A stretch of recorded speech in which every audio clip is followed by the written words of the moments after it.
Hello,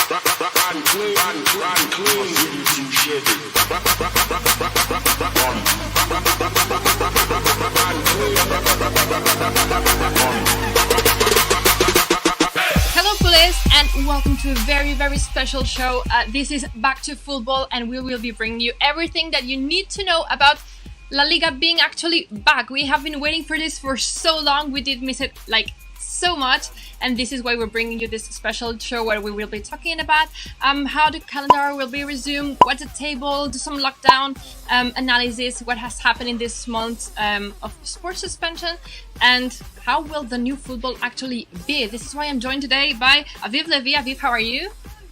Good. How are you doing? I'm good. Where are you? I'm home in my room. Well done. You're in Barcelona, I'm assuming. In Barcelona, yes. Good. I've got above me Mike. Mike, how are you? Hey guys. Hey Georgina, how are you? I'm good. How have been this month? On lockdown. Yeah. Intense, I'm assuming, right? Yep. And I've got Sarah here. Sarah, how are you doing? Hello, good. How are you? I'm good. You're not in Barcelona, are you? No, I'm in Belgium, but I'm coming back to Barcelona very soon, so I'm excited. Oh, wow. We're excited for you to be back, and you will be back at the same time as La Liga, more or less. Yeah.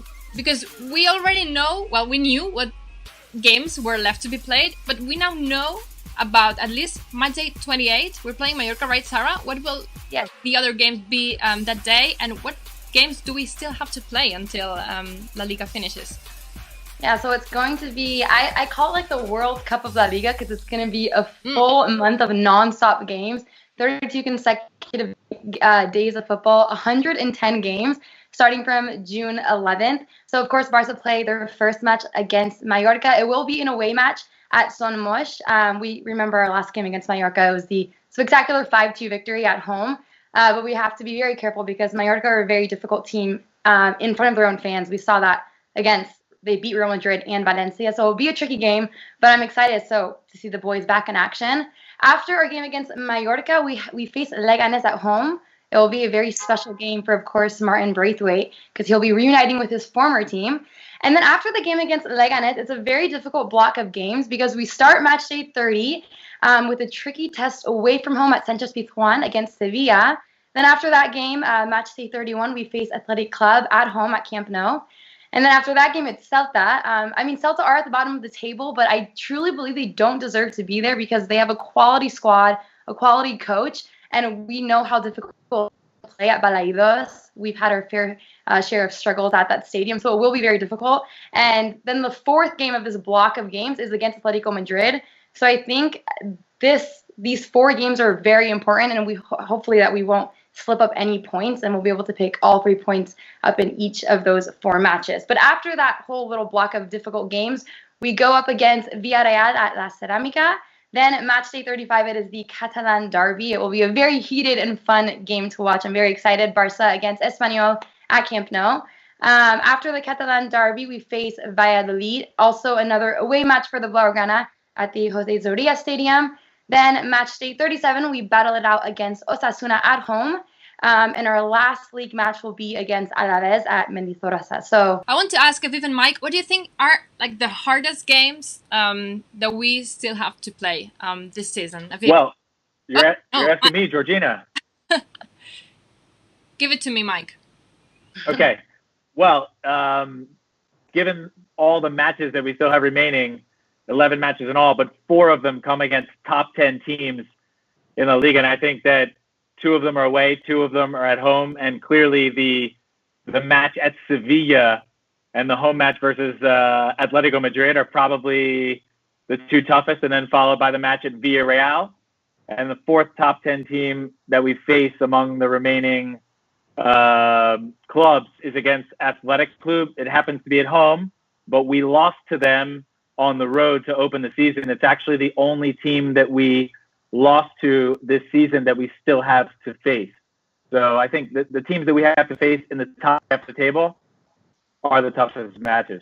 Yeah, for me, I would have to agree with Mike here. I think Sevilla away is our most difficult game so far, but also you got to see at Atletico Madrid at home, which is obviously always a difficult match. Last season we we as good as clinched the title against them at home. But I also have to say here that as well, Celta away will be a very tough match because obviously they've got everything to play for. They will give everything. They have had now 2-3 months to prepare mentally, recover. And I think when we will face them also like in a tight schedule, as Sarah said before, like we were going to play 11 matches in 35 days. It's going to be extremely tough. And also Mallorca, like if we start now, both teams obviously haven't played for almost 3 months. So I think if we play Mallorca on the 14th, it will be exactly 3 months since we would have had to play them. I think they're a pretty strong team. They have a bit of a weird mix between experience and but also talents like Kubo, ex-Barcelona, but also Budimir was quite a fair share of goals in this Liga. And I think if you compare it to Real Madrid has the bit tougher schedule here because they have to go to the Basque Country twice. They have Sociedad away and they have Athletic Club away. As Mike mentioned, we lost their Athletic Club in the season opener.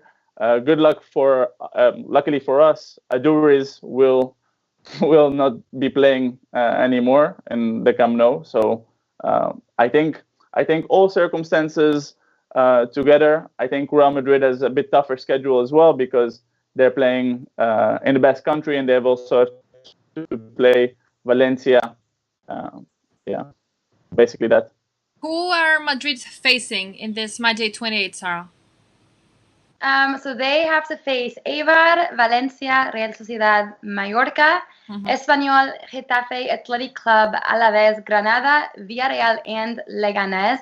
And I have to disagree with you, Aviv. I honestly think that Madrid have an easier schedule. I'm not saying that their schedule is easy, but it's a bit easier than Barca's because they don't have to face Sevilla. They don't have to face Atletico Madrid, which is a huge derby. It's the Madrid derby. But I would say their most difficult games will be against Valencia, Real Sociedad, and, of course, Athletic Club.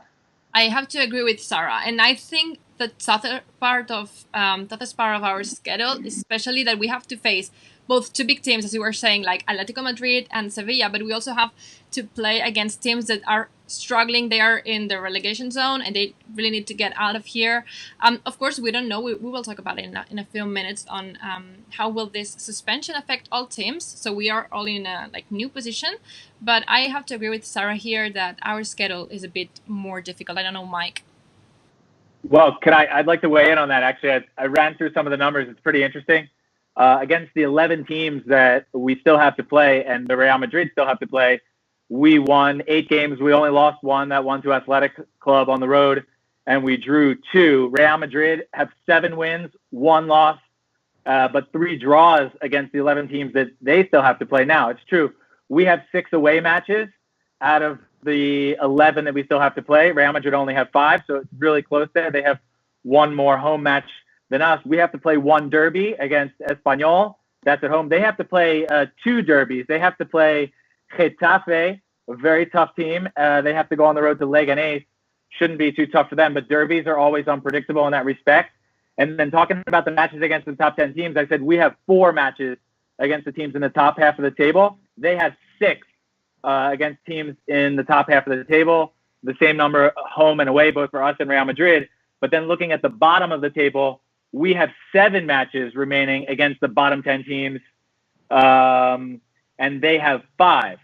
So, if you would count the teams at the bottom half as technically easier, I know that anybody in the relegation zone right now, we face the bottom 4, they face the bottom 3. Those relegation teams are always fighting to get out, but they're in the relegation zone for a reason. And the fact that they only face those bottom teams, 5 of them, and we have to face 7 of them, I think makes the schedule much easier for us. So I guess it's split down the middle. Well, we'll see what happens. Our opinion on that. Hey, we'll see. Can we take a look at the table? What's the table right now, Aviv?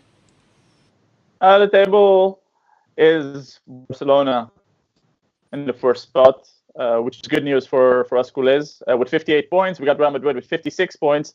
And then we have a little gap. That's where the real struggle for Champions League spots begins with Sevilla on 47, Real Sociedad 46, Real Sociedad will really be bummed that the league probably has to continue, because they would have loved to go straight into the Champions League next season. We got Getafe surprisingly fighting for Champions League spots as well, 46, and the Atletico Madrid and Valencia, two giants, on 6th and 7th spot.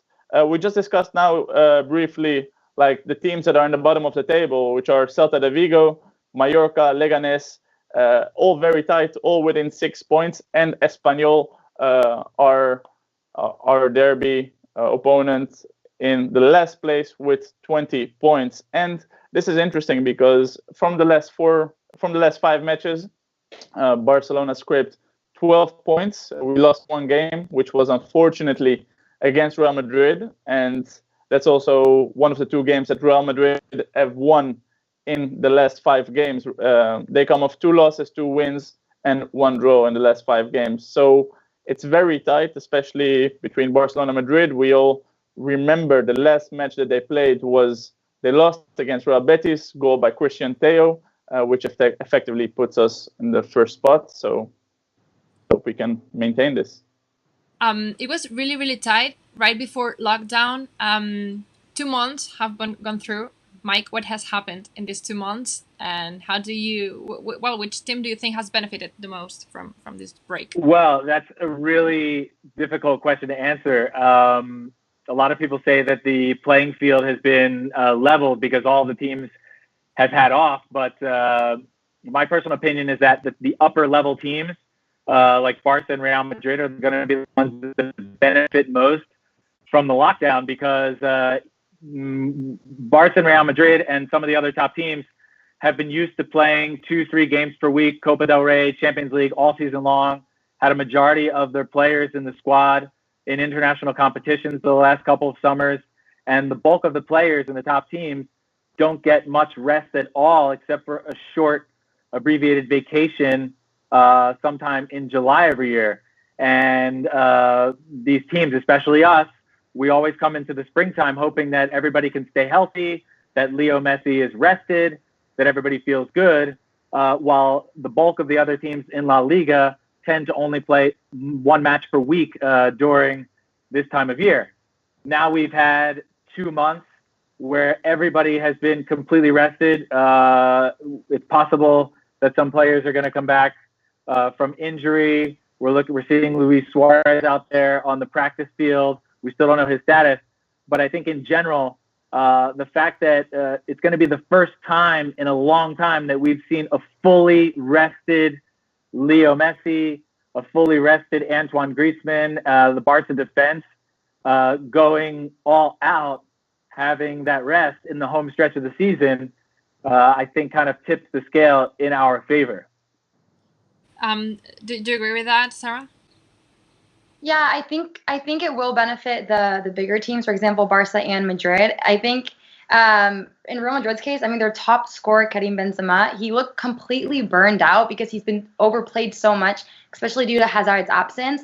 And I think Hazard will return for the remainder of the season, so that's a huge moral boost for the team.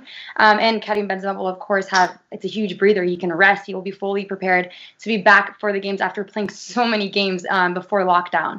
And in Barca's case, I mean, Luis Suarez, we all know that he underwent that knee injury, the knee surgery, and now, I mean, we've been missing that dynamic power duo up front, and I know that Messi's been missing it as well. And to be able to have both of those players up front in this last stretch of the final, the 11 games, that will be 11 finals for Barca, I think it'll definitely benefit Barca and Madrid. But if I had to say which club it would benefit more, I would say Barca, just because having Suarez and Messi back up front, because I know how powerful they can be and how lethal they are in front of goal together. Do you think Luis Suarez's possible comeback is the most exciting part of being over this lockdown, Aviv?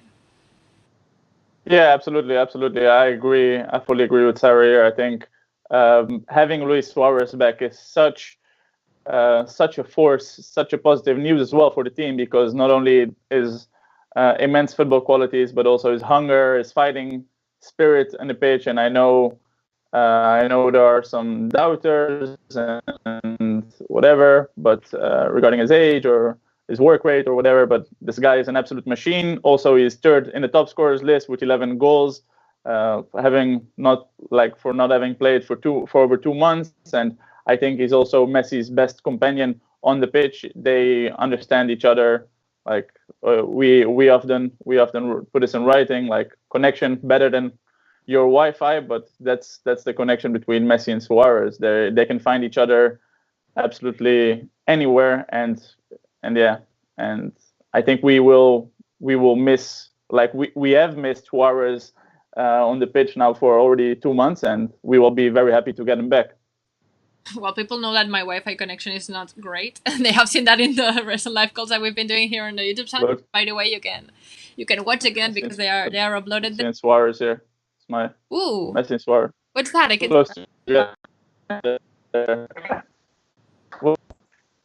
They're sorry. They're good. So we were talking about Suarez being back soon with the team. What were the players, Mike, that could have not played against Mallorca if it had been played on like the actual day it was going to be played, March the 14th, and that now might make sense to start if now Quique Setién decides to play them on the field?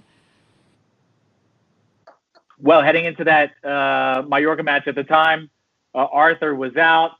As everybody knows, Ousmane Dembélé, long-term injury. He's still not going to be ready. He was out basically for the season. The reason why we signed Martin Braithwaite. Luis Suarez was out. Clément Lenglet was suspended. He's still going to be suspended heading into this first match. And Sergio Roberto was questionable, and we've seen him out there on the training pitch putting in 110% effort in recent days. So he'll be back out there as well. In general, it looks really good for us.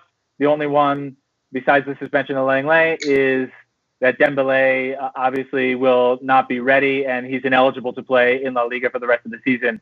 But going back to what Aviv said, getting Suarez back, besides his character and his skill on the field, just the fact that we're getting back another striker, because in the wintertime after Carlos Perez left in the transfer market, Ousmane Dembélé went down with his second injury in just a couple months, and Suarez went down as well. We were really shorthanded on the front line, and we were basically left up to Leo Messi, Griezmann, and Ansu Fati. And if there's no insurance policy there, if one of those guys were to get banged up or get tired, there were no options. But now getting Suarez back will just allow that much more flexibility to Quique Setién, and should also add a little bit more fear into the eyes of our opponents going into the final stretch. But also it's very important because, like, as we all know, it's going to be 11 games in 35 days, and having more attacking options. We got Messi, Suarez, Griezmann, Braithwaite, Ansu Fati. We got Collado as well in the squad. I think that will be a major boost for the team, and also for the coach to be able to pick from more players. And adding to the injury list, we've seen now that Umtiti, it might be an injury doubt for now, because he hasn't been training this weekend, and Monchu, the midfielder from Barça B, is also being said to be out for a month, unfortunately for him. Well, there's still a week, 10 days until Liga starts. It's going to be like a new football. We have already seen a bit of it in the Bundesliga, but there are already a few things that we know about how will La Liga resume. So what will the logistics be? How will it happen, Sarah? Well, obviously, I mean, we all know it will be behind closed doors, so there will be no fans there. It'll just be the players, the coaches, and something that's interesting is that the players will have to change their entire kits during halftime. And another thing is that 5 substitutions will be you can have 5 substitutions instead of 3, and the aim of that is to keep the players fresh and avoid them from additional injuries, especially after such a long period of break and not playing any competitive football. And you also have to remember that, before, when there was a summer break, the players would go through a pre-friendly period where they would play friendly matches, and now that's not going to happen. They're going to go straight from not playing any competitive football for about 3 months, and they're going to just jump into 11 competitive matches. So Obviously, the 5 substitutions, I think, is a great new rule that La Liga has come up with. No, absolutely. They will go from no competition into the most important games of the actual season. There's no Champions League at the moment. Yeah. What happens with that? But obviously, they're going from 0 to 100 in. Yeah, exactly. Yeah. Real right, quick. and not to mention on that, the heat as well, not just the layoff and the possibility for injuries, but at this time of year, the heat and just the fact that Barca, it just popped into my head, we have to go down to Sevilla, which is perennially one of the hottest places in all of Europe, and the temperatures can really rise up there. And I can't imagine what it's going to be like if it's a hot, sunny day. Even if we're playing in the evening, it tends to be very, very hot there. And we're going to need those substitutions and plenty of water. That should be a 10 p.m. kickoff, that Sevilla game. No, this is definitely going to affect, in the past, sometimes, for example, the Spanish Super Cup that used to be played in Spain before this year they decided to move it to Saudi Arabia. Sometimes we had kickoffs at 11 p.m. In the night because of the heat. Sometimes we were playing Sevilla and it was absolutely difficult to handle, even with many more hydration breaks. They really needed that. So the heat is obviously something to consider. Playing behind closed doors. How do you think this will affect the players? Starting with you, Mike. I think it will be positive. I think it actually be like, I know the players will say, of course, that playing behind closed doors is not the same because of the fans and because of the support that they're lacking, and of course they didn't. Like, this is not a child's dream, no, to play in empty stadiums. But of course, this is the situation for now. We all know it's a temporary situation, and we will just all need to adapt to that. And as we see in the Bundesliga right now, I think for Barca, actually, this is going to be really positive.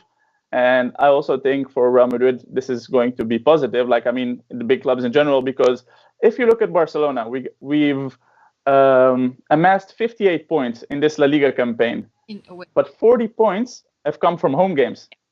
So away, we have not been as clinical as we are in the home games because of the factors. You go to a Sevilla away, a Bilbao away, like, I don't know, 50, 60,000 away fans screaming, shouting, the atmosphere, the tension, the pressure. Like, everyone is so on you that, of course, because of circumstances, you might drop some points.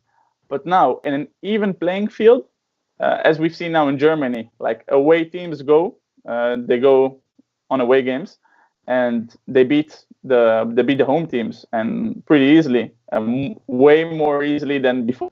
Yeah. And I think for us, like, as a big team, you go into against a smaller team. We go to their pitch, and I think it should be easier without pressure. I think so. But that reverse psychology can also affect us, because once smaller teams come to us, they also won't feel the support that we have, of course. Mm-hmm. Do you agree with that? I completely agree with Aviv. I also believe that, I mean, these are professional athletes. And I mean, I do understand they're saying, I mean, football without fans, it's not the same, obviously. But I mean, like I said, they're professional athletes. And once they get into the game, I mean, they're going to go full on. They're going to be focused on picking up a victory, on getting the 3 points. So I think that, fans do. I mean, it's a big part of it. But most importantly is that the players will be focused, and they're so hungry to just get back on the field and to start playing again. So I don't think it will affect as much. But we'll have to see what happens. Yeah, I think it'll be really interesting as well. Obviously, the home field advantage, the playing field is more leveled. Probably the big home advantage now will be the travel that the away team has to go through with all the security and checks on the way to travel. But in thinking about playing, and what Aviv said about playing in empty stadiums, it kind of brings back, I was watching recently the Michael Jordan documentary, The Last Dance, and I've seen this previously in a Dream Team documentary from the basketball team, that when they played, there was a preseason, a pre-Olympics game that they played in Monte Carlo behind closed doors, and they've all the players who are the greatest players of their generation said that game that they played behind closed doors was probably the most competitive, best basketball game that any of them were ever involved in their careers. And it was in a small gym with just a few press in Monte Carlo. I think that maybe without the fans, the players may be more focused on the game itself, or maybe able to really just unleash their inner competitiveness without any other distractions. I think that's a possibility. I can't say that for sure. This is what we're saying. Now let's hear what our players actually had to say about playing behind closed doors. I saw Dortmund against Schalke. I was happy to see some football on the television, of course, but of course it feels different without the fans, because they are giving a lot of atmosphere and everything. It's way better with the fans, of course, but for now we have to play without them. Hopefully only this season. Hopefully they can return back to the stadium soon, so we can enjoy the games with them. Thomas Muller, you jokingly said it felt a bit like the atmosphere you get for old man's football, 7 p.m. under floodlights, but as soon as the ball started to roll, the game took our focus. So I think that's mainly it. It's just, despite fans not being there, I mean, they're professionals and they're dying for football to be back. They're so excited. So they're going to just get into that competitive mode and be so focused once that initial whistle is blown. Absolutely. I think but just look at Bayern. Like, they go away to Dortmund and 11 against 11 in an away game, and they have the better players and they have the better team, and they managed to focus without the away fans, without the yellow wall of Dortmund, and they just won the game. So I think looking at the big teams, this will be an advantage. I agree, 100%. Do you, Sarah, know if there is any protocol? Because the La Liga is to be resumed now, but what happens if there's another outbreak, or if the whole country still struggles with the coronavirus? So, is there any protocol that La Liga has thought about that? Well, something that I heard and I found really interesting is that one person from Media Coach is allowed on the field. And for those who don't know, Media Coach is a statistical package that La Liga does to track the player's movements. So in the event of a positive test, if a player does test positive, Media Coach details will be used to map out which players the infected footballer has been in contact with to avoid any more infections. I think that's very impressive from La Liga, and hopefully that this type of technology that we have will avoid and prevent more infections. No, I mean, it's crazy to think of, but not only football. I'm extending it to all sectors in all industries and everything. How everyone has adapted to the current situation, and we have even us, we're at home and we have been doing our jobs for the last few weeks. Everyone on our own, and we still have put out a lot of content. And let's take a moment to be grateful for all the fans that have been there and for the amazing results. And I want to congratulate you guys here, but also the other part of the social media team, because we've had insane numbers in our social media platforms. And we have been doing this without actually seeing each other, without having the competition on. So it's amazing to see how we have all adapted to that situation. I don't know. Okay. Anyway, just a quick commentary here. We were saying that the players will obviously miss the fans, but there are actually a few things that Barça is preparing so that everyone, all the culés at home from all over the world can still feel really connected to the team. And obviously they will have football every day, and Barça will be playing every 4 or 5 days. And there are a few things that you will now be able to do to connect with the team. For example, now that obviously games are back, guess the score and rate the game are back on the Barça app and the Barça website. I want you guys now to take a piece of paper. Okay, Mike, Aviv, and Sarah. I didn't tell you that before. And I want you to write your prediction for Barça Mallorca. Okay, you just write it down. And don't show it to the camera. At some point, we will reveal it. For the rest of culés, guess the score 48 hours before kickoff. You are able to go into the Barça website and the Barça app, put it out, and you can even win prizes. So that's cool. Don't tell me the result, but are you confident with the match? Do you think we'll get a win out of the game? I think so. Yes. Yeah, I think so. I mean, like I said, it's so much is a very difficult stadium, but I mean, Kikis at the end said that the players have been in impeccable shape after they came back, and both him and his coaching staff were so impressed by the players and their fitness. And I think that he even said that they look so hungry. So I'm very excited, and I think this break definitely has benefited them, and I think that we'll pick up all 3 points against Mallorca.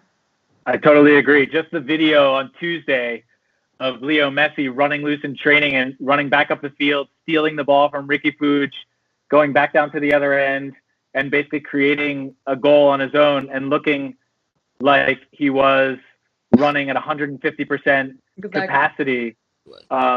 Just shows the sheer hunger and motivation that these guys, and especially Leo, who's the biggest difference maker ever to grace the field. I think that we can be very confident that this is going to be a big win to start off the restart of the schedule. I'm not going to lie. I think I saw that training clip, the exact one you're talking about 5 times, and it got me so pumped up for La Liga to resume. You got emotional, huh? Excited. It had a million views. Yeah. Million views on Twitter, like the solo clip. No, I mean it was amazing. Everyone was like noting from the whole training. I think it was minute 4 and 16 seconds, and everyone was like, "That's the best moment I've seen in the last 2 months." Literally, that big goal in training. Well, we wrote on Twitter. We wrote that football isn't ready, as kind of an ironic joke, because obviously I don't think anybody can prepare for Leo Messi when he looks like he's that hungry. Be careful. You better watch out. By the way, he has shaved his beard. Hungry and shaved. Not to forget. Yeah, no beard. He has no beard. Hungry and shaved. No beard. This is also what we put on Twitter is the 2015 that he's channeling his inner 2015 Yeah, thank you for bringing that up. haircut. Yep. So haircut and shave. So he looks clean. He looks younger. Sharp. A lot of people pointing out, and I think he's looking 110% ready to go back and to hunt those defenders. Well, some this might be Exciting. This might be the longest rest, even though he's been training. It's kind of been preseason type training. It's probably the longest period of rest he's had in 10 or 15 years. Yeah. Yeah, in his professional football career in general. Yeah. It was amazing to see how the guys have trained at home. Some of them saying like, I have never felt that fit, like, because they are training on their own and they can only do like strength, specific strength training that they have a lot of hours to take care about that they usually don't, because they have to focus on the ball and training with their teams. But now they were on their own, so they are getting fitter and fitter and fitter every day, and it's amazing to see the shape that some of them have come back into. Anyway, there are a lot of cool activations that the fans from home will actually be able to do. For example, there will be an anthem where you will be able to sing, and it will be played like before the game. So wherever you are in the world, you will be able to sing the Barça anthem and have that played out loud in the stadium before games. The how is still a surprise, and we cannot give the details out yet, but you really need to stay tuned, because it's going to be very, very exciting. At least for me, I don't know, I love singing, so I'm very excited to like sing the Barça anthem and have the chance to be like on the scoreboard. I want to hear you sing it. Maybe. I'm not saying I'll do it, but yeah, we'll see. But what you can already do right now is there's an activation with Cupra. You know, they are partners of the club, where you can send your pictures and messages for the team, and they will be displayed on the LED panels, like on the adboards from the field. So I don't know, guys, if you have already done this. If not, you have the link in the description here on YouTube, and you can actually go take a picture of yourself, send your messages, and you will see the game afterwards on TV. So you might see yourself there on Camp Nou. Imagine like Messi scoring, and then he looks to his right and he sees like your face. Yeah, that would be the most epic moment ever. No, I think it's great. I think it's great. And after the games, you will have the full games coming very soon on Barça TV Plus. Full games on demand there. Obviously the highlights, many more stuff, press conferences, behind the scenes of the games, like a lot of stuff that we have been working on these last weeks to keep you connected and to hopefully make you feel like the connection with the fans is still there, even if the stadium is empty. I don't know, guys, if you have anything more you want to add to this, the excitement that you have. Or No, just really excited Yeah. to get back and to watch Spanish football again and hopefully to become champions. Right, I agree. It's not just Barca. It's great to have Barca back, but the fact that everything's returning and there's going to be basically matches played every single day for over a month. It's kind of like, it's weird that we go from 2.5, 3 months with zero football, and now it's going to be 30 days with football every day. It's like a football lover's oasis in the middle of a desert. It's a total lifeline. Yeah, it's like a dream. I feel like excitement is an understatement. But I'm just so ready to see the players back on the pitch, and especially Leo, because he looks so sharp. You said it. It's like a La Liga World Cup kind of mood. Well, guys, thank you very much. I hope to see you soon again, like physically. We don't know when this will happen, but hopefully it's going to be soon. So thank you very much for joining today, Aviv, Mike, Sarah, and yeah. Thank you, Georgina. Perfect. Say bye. Thank you. Bye. Bye. Thanks.